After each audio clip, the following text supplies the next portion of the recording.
and welcome to my review of The Rise of Skywalker.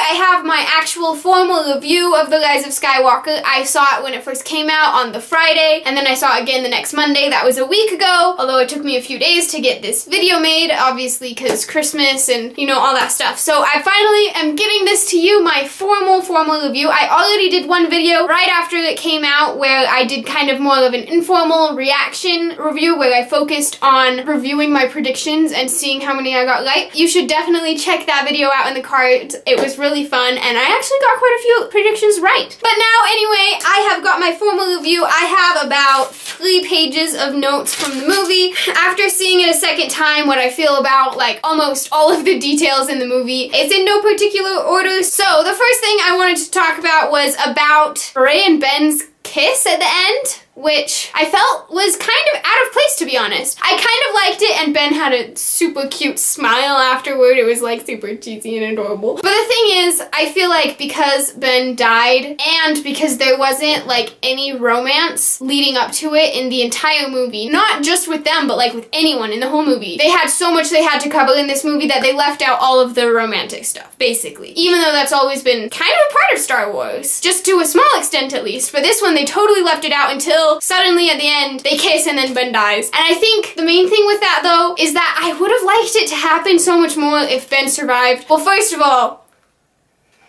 I'm so sad about Ben dying. I wish he didn't, and it would have been much better if he did survive and didn't die. But in my opinion, I feel like if he dies, no kiss. If he survived, the kiss is fine. And then also with him dying, I wish that they would have showed his Force ghost at the end too, with Luke, Leia, and then him too. I would have liked that. But I would have liked it even better if he was there with Rey, not dead. Also, I guess to go along with the lack of romance that I was seeing, there was that one part where Finn is sinking in the sand, and the first time I watched it, I thought he was gonna say that he was in love with Rey. But then I saw, one, that J.J. Abrams basically said that he was gonna tell her that he's Force sensitive, but that he intentionally left it up for interpretation, so maybe not. And 2, that also John Boyega tweeted that he wasn't gonna say I love you. And upon the second time watching, I do think it makes a little bit more sense for him to be saying that he was Force sensitive, at least to some extent. Because after I saw the comment from J.J. Abrams and then I watched it the second time, I noticed that there were things hinting towards him being Force sensitive. Maybe not as powerful as like Kylo Ren and Rey, but like him being Force sensitive. Like for instance, I noticed on that second viewing that he senses when Rey dies, which I didn't pick up on the first time because there's a lot of that happening, but it's only Force sensitive people who actually sense stuff. Like Rey senses like Chewbacca and when Leia dies, and that happens a lot with Rey and with other Force users. So I didn't really pick up on it until the second time when I was specifically thinking about it, but there was at least that one hint that that is probably what he was gonna say. So yeah, it wasn't a romantic thing anyway. But also, back to the romance thing and Ben and Rey's kiss. I guess there was a tiny bit of buildup because the movie shows that he was more loyal to Rey than he was to the dark side of the Force because he eventually leaves the dark side to stay loyal to Rey. But even then, that might not be based on a romantic association, just loyalty. But it does show his great character arc, which I just wanted to say that this movie did show a lot of great character arcs for all of the main characters, especially with Ben and Rey. You see the closing of their character arcs, obviously Ben redeeming himself, returning to his persona of Ben Solo rather than Kylo Ren. Then also with Rey, when she almost follows in the footsteps of Luke, cutting herself off from everything in the Force because she's afraid of what she can become. But then she realizes, because of Luke and his character arc, which I feel like is just completed in this movie, the fact that he had learned from what happened in The Last Jedi, he can pass that knowledge on to Rey, and her character arc finalizes, and she basically gives herself up to save everyone else. But then also Ben completes his character arc by giving his life up to save Rey. And I just really loved like those interacting character arcs. I just feel like they're completed so well in this movie. I feel like one thing was I definitely enjoyed the movie more the second time. And I think it's not much bad about the first time. I really did enjoy the first time. I didn't want it to end, which compared to The Last Jedi, I felt like The Last Jedi was a little long. That was one of my only problems with The Last Jedi, but this one, I just didn't want it to end. But the thing is, between the first and the second viewing, I kind of was so sad about Ben dying, and I was thinking a lot about the negative things about it, that when I went back to see it the second time, I really focused on the good things about it, and I really enjoyed it that second time. And I noticed how well done, like, the fight scenes are. There were some really good fight scenes, like the one between Rey and Kylo Ren on the remains of the second Death Star,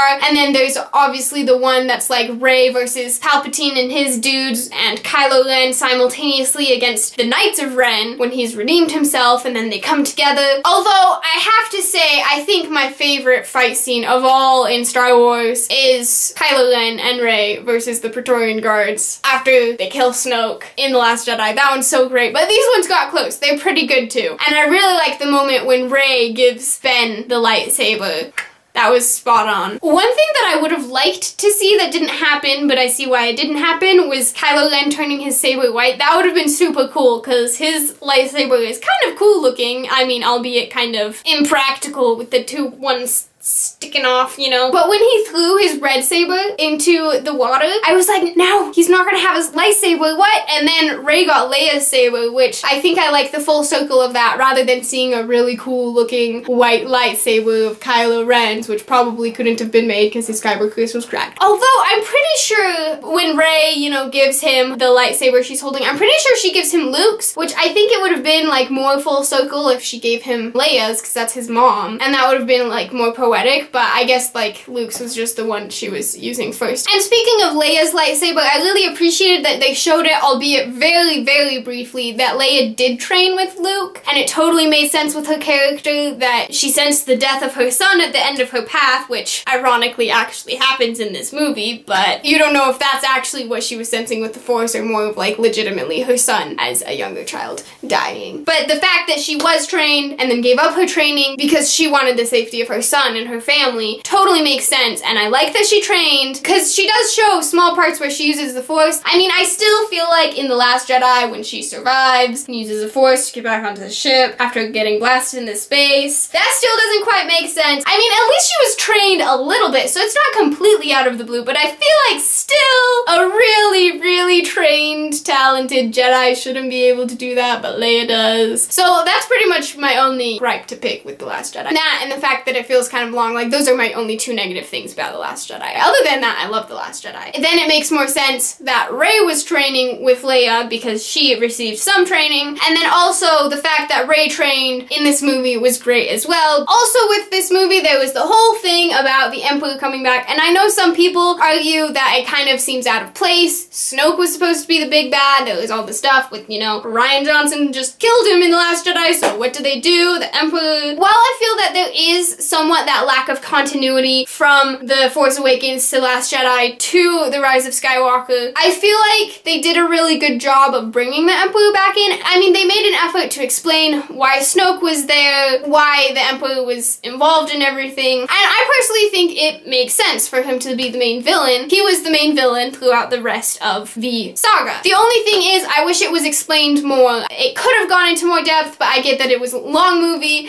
and they had a lot of ground to cover, so they left some of this stuff out. And then also, speaking of that continuity thing, there's like that feeling of discontinuity along them. And I really feel like the feeling of discontinuity is from The Force Awakens to The Last Jedi, but from The Last Jedi to this one, there isn't that lack of continuity. So I feel like that tells me that they did a really good job with this movie, even if some of the stuff from The Last Jedi feels out of place at times. I think it's just the kind of twists they were going for in The Last Jedi. Rian Johnson wanted to make a really good, intriguing film, and I feel like he achieved that. The Last Jedi, it had the twists I loved when they killed Snoke, but obviously there was that problem with who's gonna be the big bad now. I feel like they fixed that, bringing the Emperor back, and a few other things like that. I just feel like because of that lack of continuity, there was so much ground to make up in this movie that it just left out some of the more in-depth details that I would have liked to know, revolving around all of the questions that were answered in this movie. And to be honest, I feel like this whole idea idea of the different approaches between The Last Jedi and The Rise of Skywalker is reflected in the Rotten Tomatoes scores. The Last Jedi had a really good critical score. It was a really solid film, had great twists, but the audience was so disappointed because it didn't match up to what they expected after seeing The Force Awakens and the rest of the Star Wars saga before it. Whereas with this one, since it has to put so much into it, like answer the questions that honestly should have been answered in The Last Jedi, I feel like that made it so it wasn't as good of a film critically, so like the critic score on Rotten Tomatoes isn't very good, whereas the audience score is pretty solid. It's like 86% or something, because it did do well at closing off the trilogy and closing off the saga as a whole for Star Wars fans. Now I have a couple of like smaller details that I wanted to comment on just shortly. I liked the bickering between Finn and Poe. I thought that was fun, and I just really enjoyed their interactions. The fact that Hux was the spy, I felt was kind of weird, but I mean, it does make sense with his character, so that was an interesting choice there. I thought the use of Lando in this movie was great. I like the fact that they run into him and Rey tells him to talk to Leia, and next place you see him is right there after Leia had died, and that's why he's able to help gather all the people to back them up. And speaking of that, that second we're just suddenly there's all of those ships behind Lando in the Millennium Falcon, and there's just so many, and they're like, that's not a navy, it's just people came to help. And like that part, I'm honestly getting the chills like talking about it, and like my eyes teared up, and it was like, oh my gosh, it was like such a touching scene to see all that support and people come together at that last moment for the good of the galaxy. It reminded me of the moment in Endgame when just the portals open and everyone comes through. Like that type of feeling for me for that scene. I loved that part. One thing that I also liked to see was the development of the Force bond between Rey and Kylo Ren. It was interesting to see in The Last Jedi, neither of them had control in it at all. It was Snoke who started it. But then by the end, even though Snoke's dead, they still have that connection. Then in this movie, it becomes powerful enough for them to actually gain tangible things from their surroundings. Like Kylo Ren grabs the necklace from Rey, and they like even lightsaber battle, and then Darth Vader's helmet falls out of where Rey is into Kylo Ren's environment. Like that was really cool, and it all leads up to that moment, which is also really great, when Rey gives Ben Solo her lightsaber, which was also great.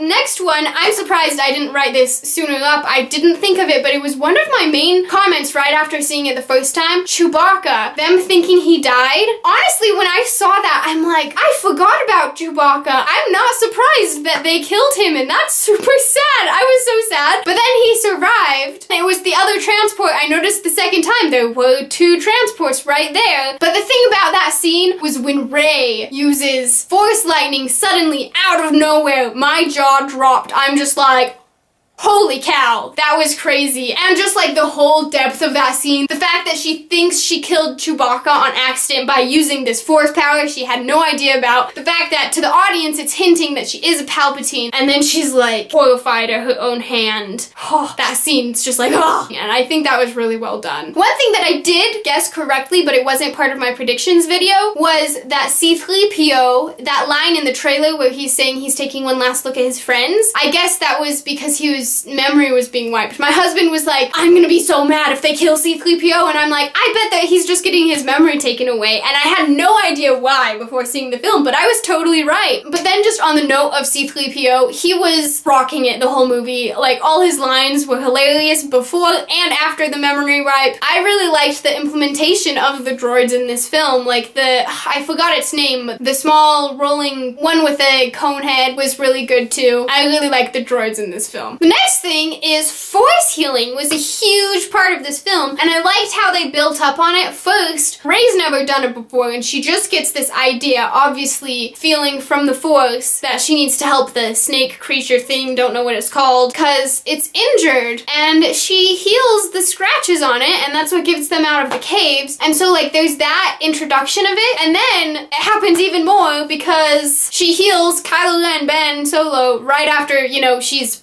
impaled him because Leia died. She's like, oh, just kidding, you're cool, I'm gonna heal you. Which made me happy because that would really be sad if Rey freaking killed Kylo Ren. I don't know how I'd feel about that. And then also, I feel like the fact that Palpatine takes the power from Ben and Rey to basically heal himself, you know, to revive himself and make him the most powerful thing ever. That's basically like reverse force healing, which if you think about it, that's probably like the dark side version of it, whereas the light side version of force healing is, you know, giving from yourself to heal others. And then there's the part where Rey is already dead and Ben basically transfers his life over to her in order for her to be able to live again. Which is pretty intense force healing because he doesn't just transfer some of his life, he transfers his entire life over to Rey. Another thing too is that I feel like Leia's death was pretty satisfying, even though maybe I still feel like it should have happened at that one point in The Last Jedi. But I really like how her last thing that she does, she reaches out to Kylo Ren, and that's like the catalyst of him turning back away from the dark side. So yeah, I really liked that. Then, at the very end, how do I feel about Rey saying her name is Rey Skywalker? You know what? I feel like it fits her character. It makes sense that she doesn't want to call her Rey Palpatine, which would actually be her last name. I am fine with it. I think it's okay. She looks at Luke and Leia. Them and Han are more of parents than her actual parents since she's not seen them in years, even though obviously they loved her. They left her in order to protect her. She didn't have that chance to go close to them, but she did have that chance to go close to Luke and Leia. And so I feel like it kind of makes sense, but I feel like it would have made a lot more sense if the movie was called Rise of Skywalker and referring to Ben Solo, because he really is like the last Skywalker, even though that's not his last name, because, well, Han was his dad, and then Leia's last name wasn't Skywalker either because she was adopted. But I feel like the title would have made more sense if Ben survived and it was referring to him, and in that case that moment probably would have been different, but I just feel like it would have been better if it was referring to him. But then if Ben survived, then she could have married Ben and then had the last name Solo, and then it would like be full circle because her whole life she's been Solo, just like Han. That would be cute, but nope, that didn't happen. Or I still really liked that one theory, even though, you know, it didn't happen, where instead of the future Jedi it would be called Skywalkers. I thought that was a really good theory, but obviously it didn't happen. I feel like that would have made more sense with the title too. Either way, her calling herself Rey Skywalker is okay, I guess. And then how do I feel about her yellow lightsaber? That's interesting. I don't really know what implications that means, because obviously whatever goes on with the Jedi now is probably going to be different than what it was like beforehand. So different colors of lightsabers might have slightly different implications. I don't know. Also, I think that she made her lightsaber out of part of her staff, but it didn't look like it was double-sided, and I really wanted her to have a double-sided lightsaber because it would be really cool. At least from what I can tell, they didn't do that, so that's sad because that would have been really cool. Anyway, those are all my thoughts on all of the little details of Rise of Skywalker. Thank you for watching this video. I hope you enjoyed it. If you did, leave a like and comment down below. Let me know what you thought about Rise of Skywalker. Also, subscribe, which you can do by clicking over here, and check out more of my videos. My last video, where I did my little informal review reaction to my predictions, is up top, and then my playlist of all my Star Wars videos is down below. Thank you for watching, and I will see you next time. Bye!